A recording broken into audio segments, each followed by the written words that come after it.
ایک تاریخ میں بڑا صحیح واقعہ لکھا ہے. ایک بزرگ تھے، بہت بڑے بزرگ تھے، سنعان ان کا نام تھا.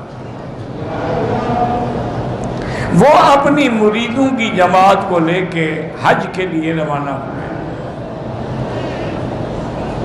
ان کا راستہ اس طرح تھا کہ وہ پہلے مدینہ شریف میں حاضر ہوں گے، پھر حج میں. اس زمانے میں سفر جو ہے اونٹوں پہ ہوتے تھے، اونٹ، گھوڑے، خچر، گدھا، پیدل. اسی اثناء سفر میں ایک مقام پر جب آئے، بھئی آرام سے بیٹھو، کیسے بیٹھے ہوئے؟ درس میں بیٹھے رہو، کڑ کے ایسے بیٹھے رہو، عجیب. نہیں بیٹھ سکتے پیچھے جا کے کرسی پہ بیٹھو.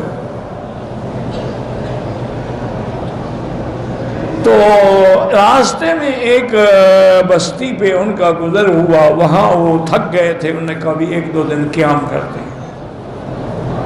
اللہ کی شان ہے کہ اس بزرگوں کی ایک نصرانی عورت پہ نظر پڑی. وہ اتنی خوبصورت تھی کہ آپ دیکھتے ہوئے ہی فتنے میں مبتلا.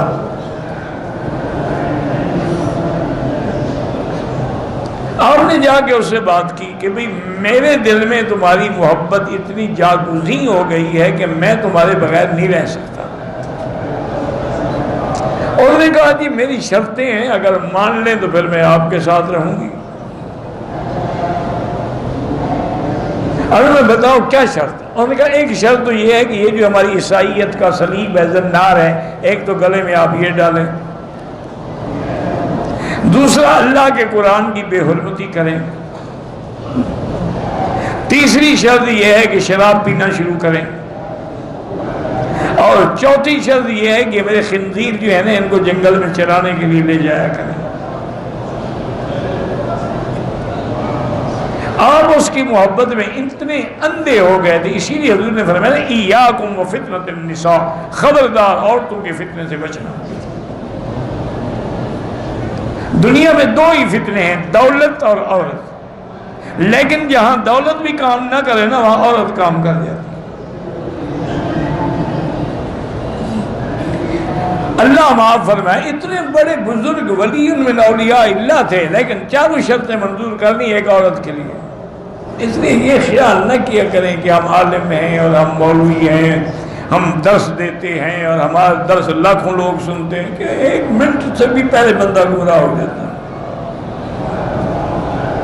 ساری ریاضت، ساری عبادت ختم ہو جاتی ہے جب تک اللہ راضی نہ ہو. اب جب مریدوں نے دیکھا کہ حضرت کا یہ حال ہے، انہوں نے کہا اچھا جی السلام علیکم، ہمارا آپ کی آج کے بعد کوئی تعلق نہیں ہے، ہم تو جا رہے ہیں. میں نے کہا جاؤ جاؤ، میں تو اب نہیں جاتا. تو آپ شراب بھی پیتے، اس عورت کے جناب خنزیر بھی جنگل میں چراتے. صرف اتنا ہوا کہ قرآن کی بے حرمتی نہیں کی، لیکن باقی وہ زنار بھی گلے میں ڈالا، صلیب بھی گلے میں ڈالی. وہ سارے مرید جب مدینہ منورہ میں پہنچے تو ان کے بھی ایک شیخ تھے جن سے وہ بیعت تھے، وہ مدینہ میں رہتے تھے. ان کے پاس مرید آئے اور انہوں نے رو رو کے حال سنایا کہ حضرت سنان کا یہ حال ہو گیا. انہوں نے کہا اللہ کے بندے تم بڑے عجیب ہو، اپنے پیر کو چھوڑ کے آ گئے. انہوں نے کہا جی کیا کرنے کا، کیوں چھوڑ کے آ گئے؟ تم بھی وہیں اللہ کے آگے گر جاتے، گڑ گڑاتے، دعائیں کرتے، پڑے رہتے جب تک ہدایت نہ ملتی. تم نے کون سی اس سے وفا کی ہے؟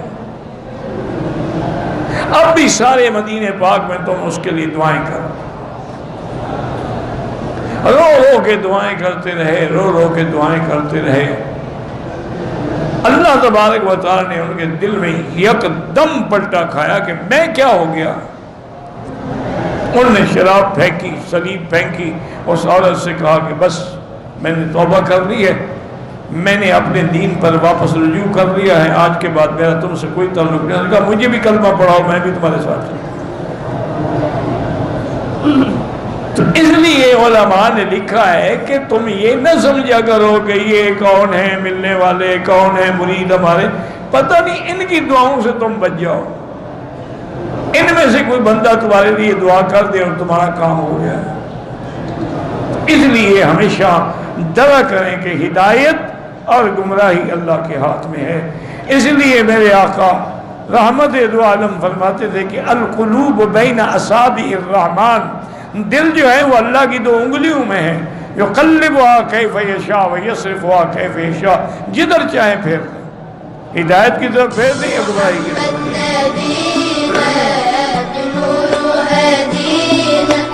من مكة حبيبي نور سطع المدينة